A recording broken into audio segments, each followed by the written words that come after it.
యేసే పరిష్కారము ప్రేక్షకులందరికీ యేసుక్రీస్తు వారి సర్వశ్రేష్ఠ నామమున వందనాలు. ప్రభువునందు ప్రియా దేవుని బిడ్డలారా, నేటి దినము దైవజనులు డాక్టర్ బిషప్ కారుపాటి శ్యాంసాగర్ గారి ద్వారా గాడ్ ఆఫ్ ద బైబుల్ అనే అంశాన్ని గురించి మనము ధ్యానం చేసుకుందాము. మీరందరూ బైబుల్తోనూ నోట్బుక్తోనూ సిద్ధపడి ఉంటే దైవజనులు డాక్టర్ కారుపాటి శ్యాంసాగర్ గారు ప్రార్థన చేసి ఈ దినపు వాక్య పరిచర్య చేస్తారు. ప్రభువునందు ప్రియ దేవుని బిడ్డలారా, మనము the God of the Bible అనే శీర్షిక వింటున్నాము. ఆదికాండము గ్రంథము 17వ అధ్యాయము నుండి దేవుని గూర్చి కొన్ని మాటలు నేను చెబుతున్నాను. ప్రార్థిస్తాను. తలలు వంచండి. యువతి యువకులుంటే మోకాళ్ళలోనండి. ప్రార్థనలో ఏకీభవించండి. ఈ దేవుణ్ణి గూర్చి అధికముగా తెలుసుకోండి. మమ్ములను మిక్కిలిగా ప్రేమిస్తూ ఉన్న మా ప్రభు, మిమ్మును ధ్యానించుట మాకెంత భాగ్యము నాయన. యోగ్యత లేని మాకు మీరు దొరికారు. మీకు కృతజ్ఞతలు సమర్పిస్తున్నాము. మమ్మను దర్శించుము, మాకు అర్థమవ్వండి ప్రభు. మిమ్మను గ్రహించు మహాకృపనివ్వండి.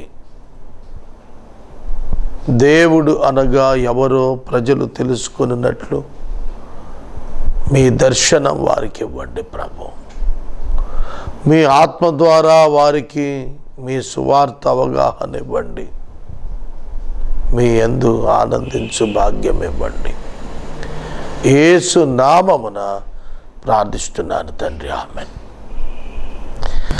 ప్రియమైన దేవుని బిడ్డలారా, పరిశుద్ధ బైబిల్ గ్రంథంలో అబ్రహాముతో మాట్లాడిన దేవుడు తనను గురించి తాను చెప్పుకున్న మాటల్లో, నేను సర్వశక్తి గల దేవుడను. He declared himself as the God of Almighty, Almighty God. God Almighty, I am God Almighty. నేను సర్వశక్తి గల దేవుడను. అబ్రహాముకు ఈ మాట అర్థమై ఉండాలి.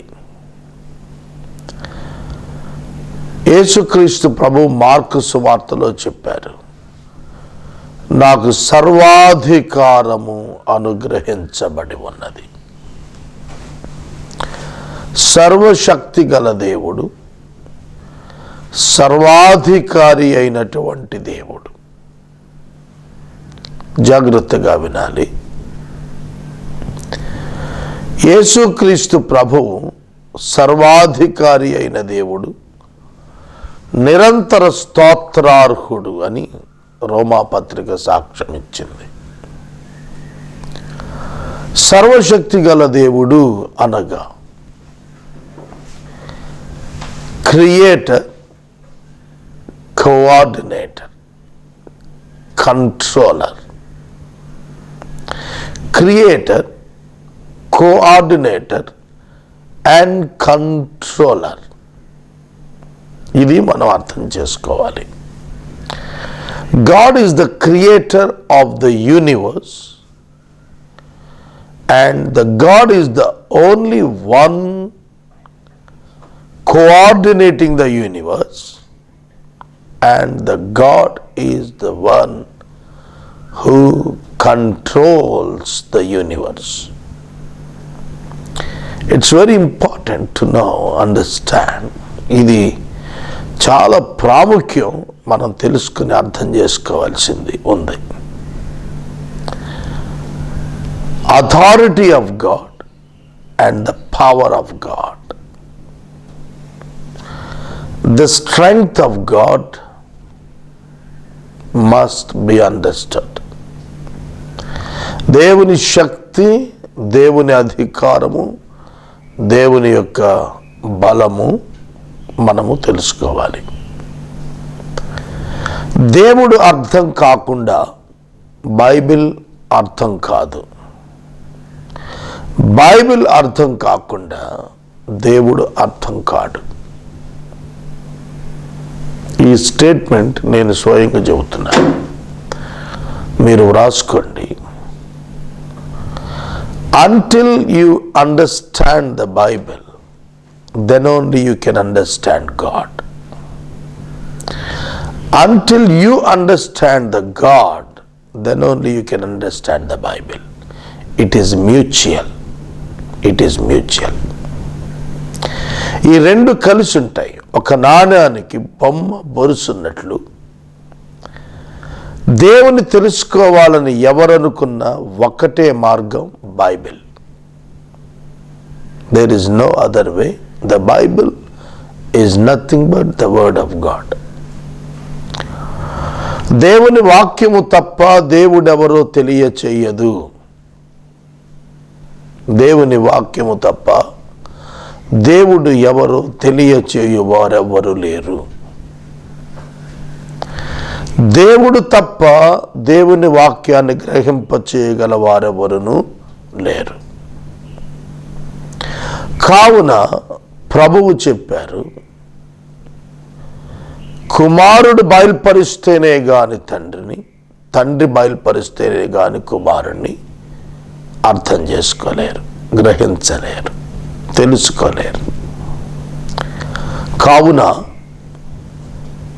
బైబిల్ గ్రంథంలో దేవుడు అర్థం కావాలంటే మీకు వాక్యము తెలియాలి. పరిశుద్ధ బైబిల్ గ్రంథం మానవ చరిత్రలో దేవుడు,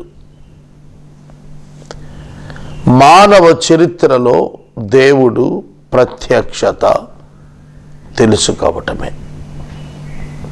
that is the uniqueness of the Bible. దేవుడు ఎవరు? దేవుడు ఉన్నవాడు,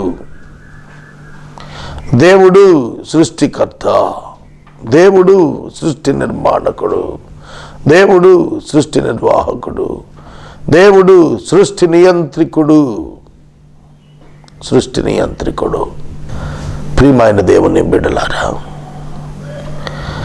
అబ్రహాముతో దేవుడు మాట్లాడుతున్నప్పుడు, అబ్రహామా, అబ్రహామా, నేను సర్వశక్తి గల దేవుడను, నా సన్నిధిలో నడుస్తూ నిందారహితుడుగుండు. సర్వశక్తి గల దేవుడు తన సన్నిధిలో నడుచుటకు అబ్రహాముకు సావకాశం ఇచ్చాడు.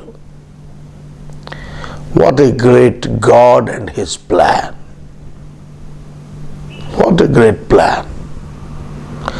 ఎటువంటి ప్రణాళిక అండి దేవుడు మన కొరకు ఇస్తున్నది. అట్టి గొప్ప దేవుని వెలుగులో నడుచుట ఎంత ధన్యత. అట్టి గొప్ప దేవుని ఎరిగి ఉండుట ఎంత ధన్యత. అట్టి మహోన్నత దేవుని చేత ఎరగబడుట ఎంత గొప్ప ధన్యత. What a great privilege to be known by God himself. దేవుడు తనంతట తాను అబ్రహాము దగ్గరికి వచ్చి మాట్లాడుతున్నాడు. అబ్రహామా, నువ్వు నా సన్నిధిలో నిందారహితుడిగా జీవించాలి, నా సన్నిధిలో నడు, నిందారహితుడు అయ్యుండు. దేవుడు మనుష్యుల నుండి కోరుతున్నది ఏమిటి? Walk before him and unblemished. It's very important. It is God's mind. దైవ చిత్తం ఏమిటంటే మన జీవితాల్లో ఆయన ఎదుట మనము జీవిస్తున్నామనే భావనతో, భయముతో, వణుకుతో, జాగ్రత్తతో మన జీవితాల్లో నడవాలి. అదే మనం నేర్చుకోవాల్సింది. ఎందుకంటే he is able to watch your inner heart. నీ అంతరంగము యొక్క లోపలి భాగాన్ని నిశితంగా చూడగలిగినటువంటి వాడు ఒక్క దేవుడు మాత్రమే. నీ అంతరంగంలోనికి మరొకడు తొంగి చూడలేడు. నీ అంతరంగములోనికి వెళ్ళి చూడగలిగిన వాడు దేవుడు మాత్రమే. Even Satan cannot enter into the heart of man. సాతానుడు కూడా హృదయములోనికి వెళ్ళి అది ఏమై ఉన్నదో, లోపల ఏమున్నదో తెలుసుకోలేడు. No one knows about the heart of the man. ఏ మానవుడు కూడా మరొకరి హృదయాన్ని ఎరుగడు. ఒక్క పరిశుద్ధుడైన దేవుడు యెహోవా మాత్రమే. అదే లక్షణము యేసుక్రీస్తునందు వ్రాయబడింది. ఆయన అందరి హృదయములను ఎరిగిన వాడు గనుక ఎవరికి తనను వశము చేసుకును అవకాశం ఆయన ఇవ్వలేదు. ఆయన అందరి హృదయాలు ఎరిగినవాడు. It's very important. సర్వశక్తి గల దేవుడు అంటే ఇతరులు చేయలేనటువంటిది చేయగలిగినవాడు. The whole creation is created by God himself. దేవుడు తానే ఈ సృష్టిని నిర్మాణం చేశాడు. ఇందులో దేవుని యొక్క మహాజ్ఞానము, ఆయన లక్షణములు కనిపించేటట్లుగా ఆయన సృష్టిని నిర్మాణము చేశాడు. చాలా స్పష్టముగా ప్రభువు రోమాపత్రిక 1వ అధ్యాయములో స్పష్టముగా వ్రాయించాడు. సృష్టిని చూచినప్పుడు దేవుని యొక్క అదృశ్య లక్షణాలు మనకు తెలియచేయబడతాయి. చూడండి, రోమియోలకు పరిశుద్ధుడైన పౌలు వ్రాసిన మొదటి లేఖ 1వ అధ్యాయము 19వ వచనం. ఎందుకనగా దేవుని గూర్చి తెలియశక్యమైనది ఏదో అది వారి మధ్య విషదమై ఉన్నది. దేవుడు అది వారికి విషదపరచెను. For his invisible attributes, namely his eternal power and divine nature, has been clearly perceived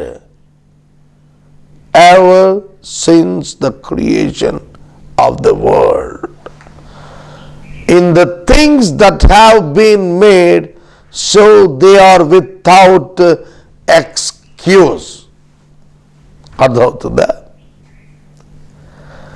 So that they are without excuse. అర్థమవుతుందా? వారు నిరుత్తరులైపోయారు.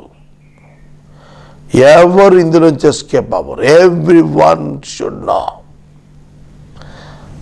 Attributes of God. దేవుని యొక్క గుణ లక్షణాలు, అదృశ్య లక్షణాలు ప్రతి ఒక్కరు తెలుసుకునేటట్లుగా, ఎవరు మిస్ కాకుండా తెలుసుకునేటట్లుగా దేవుడు తన యొక్క అదృశ్య గుణ లక్షణాలు, నిత్య శక్తి, దైవత్వం, నిత్య శక్తి, దైవత్వము, eternal power and divine nature. The eternal power of God and the divine nature of the God was revealed to the humanity in creation. సృష్టిని సృష్టించినప్పుడే దేవుడు తన అదృశ్య లక్షణాలు మనుషుల కంటికి కనపడనివి, నిత్య శక్తి,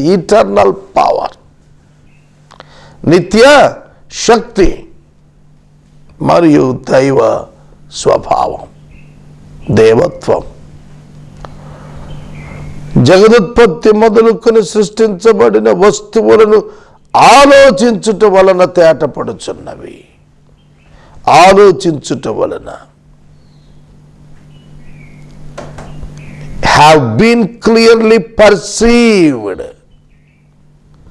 ఆలోచించుట వలన, పర్సీవ్ చేయటం వలన, తెలుసుకునుట వలన, అధ్యయనం చేయటం వలన దేవుడు అర్థమవుతున్నాడు.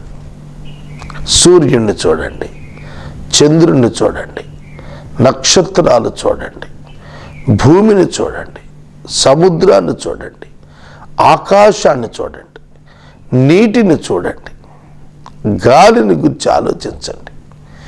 ఇవన్నీ కూడా మనం కనుక ఆలోచించటం ప్రారంభిస్తే we can understand easily that there is some great eternal power and divine nature.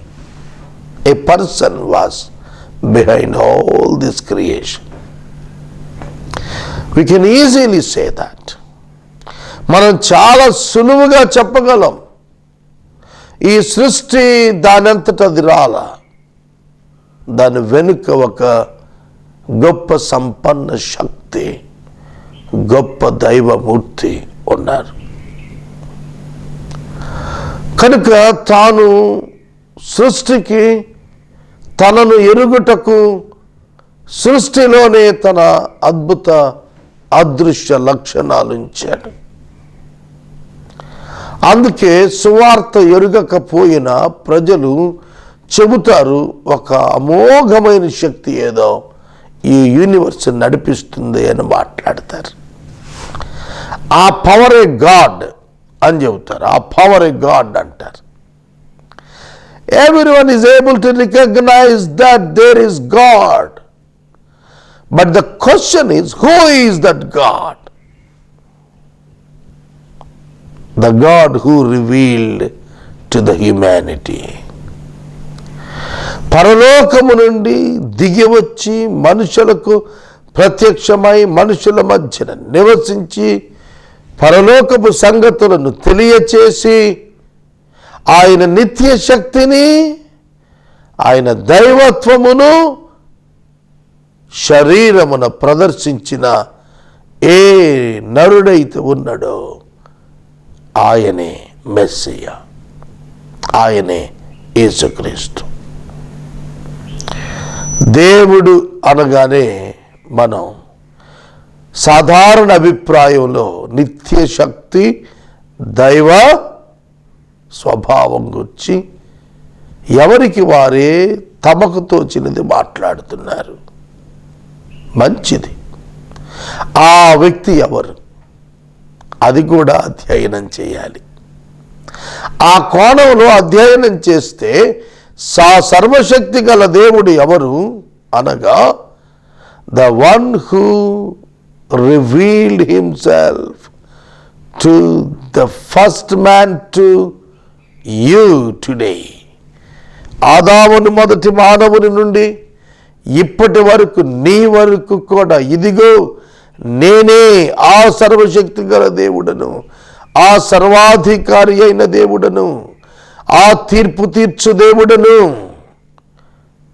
ఈ సృష్టిని నడిపిస్తున్న వాడను అని సాక్ష్యము ఇవ్వగలిగిన వ్యక్తికి జీవించినది ఎవరు? ఒక్క యేసుక్రీస్తే. ఒక్క యేసుక్రీస్తే, అంతకంటే ఎవరు లేరు. సహోదరుడా, సహోదరి, ఈ క్రీస్తు ప్రభువు సర్వశక్తి గల దేవుడు అని చెప్పుటకు దేవుని యొక్క సింహాసనము నుండి ఆయన దిగి వచ్చినట్లుగా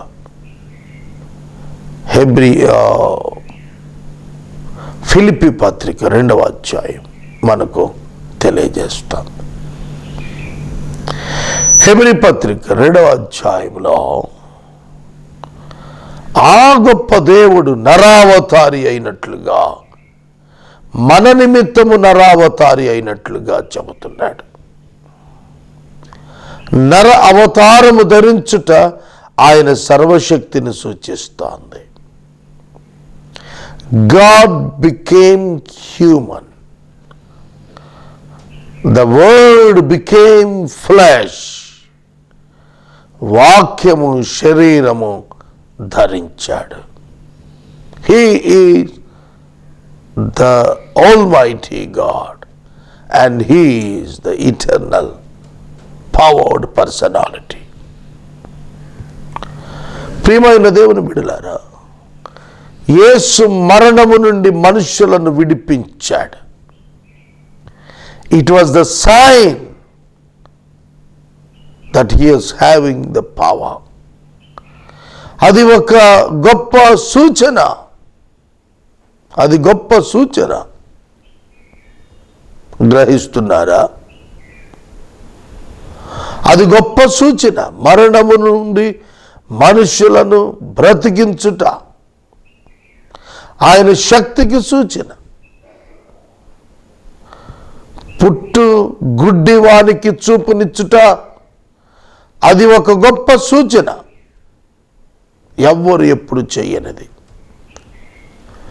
కుష్ఠరోగిని ముట్టుకొని బాగు చేయుట అది ఒక గొప్ప సూచన. గ్రహిస్తున్నారా? మనుషుల పాపములను క్షమించుట ఆయన దైవత్వం యొక్క సూచన. ఆయన దైవ శక్తి ఈ లోకంలో కనపరచబడింది. ఏ వ్యత్యాసము లేదు, కనపరచబడింది. అందుకే చెబుతున్నాడు, అబ్రహామా, I am the God almighty. I am అన్నప్పుడు నేను ఒక్కడినే సర్వశక్తి గల దేవుణ్ణి, నాట్ అదర్స్. సృష్టించిన వాడును నేనే, నిర్వాహకుడును నేనే, నియంత్రికుడును నేనే. బైబిల్ గ్రంథంలో దేవుడు సృష్టిని నియంత్రించాడు. భక్తుడైన యెహోషువ ప్రార్థించినప్పుడు, అయ్యా గిబియోనులో సూర్యుణ్ణి, అయ్యాలోను లోయలో చంద్రుణ్ణి నిలిపేయమంటే నిలిపేశాడు. మోషే చేయి చాచినప్పుడు సముద్రాన్ని ఆరిన నేలగా 2 పాయలుగా చేశాడు. 40 సంవత్సరాలు ఆకాశము నుండి మన్నాను కురిపించి 20 లక్షల ప్రజలు 6 లక్షల కాల్బలాన్ని పోషించాడు. బండ నుండి నీరు రప్పించాడు. అర్థమవుతుందా? He can do the wonders. Wonder working God, the Almighty. అబ్రహాముకు కనపడిన దేవుడు సృష్టిపై నియంత్రణ కలిగిన వాడు, సృష్టిని నిర్మించిన వాడు, సృష్టికి నిర్వాహకుడు. He is the coordinator. He is the coordinator. He coordinates the universe. విశ్వాన్ని ఆయన నిర్వహణ చేస్తున్నాడు. ఈ కక్షలో తిరగాడుతున్నటువంటి గ్రహములు, నెబ్యులాలు, పాలపుంతలు, వీటన్నిటినీ ఆర్గనైజ్ చేస్తున్నాడు. దేనికి ఏది ఒక అరసెకను తగిలినా విశ్వం భగ్గుమంటది. మనము ఇంతవరకు దైవజనులు డాక్టర్ బిషప్ కారుపాటి శ్యామ్సాగర్ గారి ద్వారా గాడ్ ఆఫ్ ద బైబుల్ అనే అంశాన్ని గురించి ధ్యానం చేసుకుందాం. ఈ కార్యక్రమం ద్వారా మీరు పొందుకునిచున్న ఆత్మీయ మేలులు ఒక SMS ద్వారా మాకు తెలియచేయండి. మీ ప్రార్థనా మనవులు మాకు తెలియచేస్తే ఏసే పరిష్కారం కార్యాలయంలో ఏర్పాటు చేసిన ప్రత్యేక ప్రార్థనా శిబిరంలో మీ కొరకు ప్రార్థిస్తాం. మీ కుటుంబ పక్షముగా ఒక ఎపిసోడ్కు ఆర్థిక సహకారము అందించాలి అనుకునేవారు స్క్రీన్పై డిస్ప్లే అవుతున్న మా అకౌంట్ నెంబర్కి పంపించండి. పరిచర్య సాక్ష్యము ఇచ్చి దైవజనులు డాక్టర్ బిషప్ కారుపాటి శ్యామ్సాగర్ గారు ప్రార్థన చేసి ఈ కార్యక్రమాన్ని ముగిస్తారు. ప్రియమైన దేవుని బిడ్డలారా, పరిచర్య వివరము మీకు చాలా దినాలుగా చెబుతున్నాను. చెప్పాల్సిన అవసరం ఉన్నది. ఎందుకంటే many channels, many TV speakers, many ministries ఎన్నని మీరు గుర్తుంచుకుంటారు. మీ మనసుల్లో ఇది నాటుకునే వరకు మేము చెప్పాలని ఆశిస్తున్నాను. యేసే పరిష్కారం అంటే మీకు తెలియాలి కదా. మీరు ఇతరులకు చెప్పాలంటే మీకు ఆశ్చర్యం కలిగి స్పందించాలి కదా మీరు. అందుకే మా సమయం కొంత దీనికి కేటాయించుకున్నాము. లేకపోతే 28 నిమిషాలు వాక్యమే చెప్పుకుంటాం. యేసే పరిష్కారం 2001లో నేను ప్రారంభించాను. ఏలూరు ఏసిటీ మూవీస్లో 5500 ఎపిసోడ్స్ దాటి ప్రయాణం చేస్తున్నాము. పరిశుద్ధ బైబిల్ గ్రంథాన్ని పూర్తిగా టీవీలో రికార్డ్ చేసి ట్రాన్స్మిట్ చేసింది యేసే పరిష్కారమే ప్రపంచ భాషలలో. దీనికి ఇండియా బుక్ ఆఫ్ రికార్డ్స్ నందు స్థానం లభించింది. ఏషియా బుక్ ఆఫ్ రికార్డ్స్ 56 దేశాలకు చెందినది. దీని యందు స్థానము లభించినది. గిన్నెస్ బుక్లో 3000 ప్రసంగాలే ఉన్నవి. మనం 5500 చేశాం ఒకే ఛానల్లో. ఇతర ఛానల్స్తో కలిపి 6000 ఛానల్స్ పూర్తయ్యాయి. ఒక satellite channel, 9 local channels. Different టాపిక్స్తో ముందుకెళ్తున్నాము. ప్రార్థన.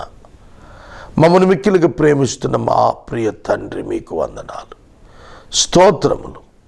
ఈ ఎపిసోడ్స్ ప్రసారానికి విస్తృతమైనటువంటి సహాయం పంపించండి. మరి ఇతర శాటిలైట్ ఛానల్స్ను సాధించున్నట్లుగా ఫైనాన్షియల్ ఫ్రూట్ఫుల్నెస్ ఇవ్వండి ప్రభు. నిన్ను వెంబడించుటకు మాకు ఇచ్చిన యోగ్యతకై, మీ రక్తముకై, మీ శుద్ధికై వందనాలు. మిమ్మును ఈ లోకమునకు కనపరచు పాత్రలుగా చేయమని యేసు నామమున అడుగుచున్నాము తండ్రి. ఆమెన్. తండ్రి అయిన దేవుని ప్రేమ, కుమారుడైన యేసయ్య కృప, పరిశుద్ధాత్మని యొక్క అన్యోన్య సహవాసం సదాకాలం మనకు తోడయుడును గాక. ఆమెన్.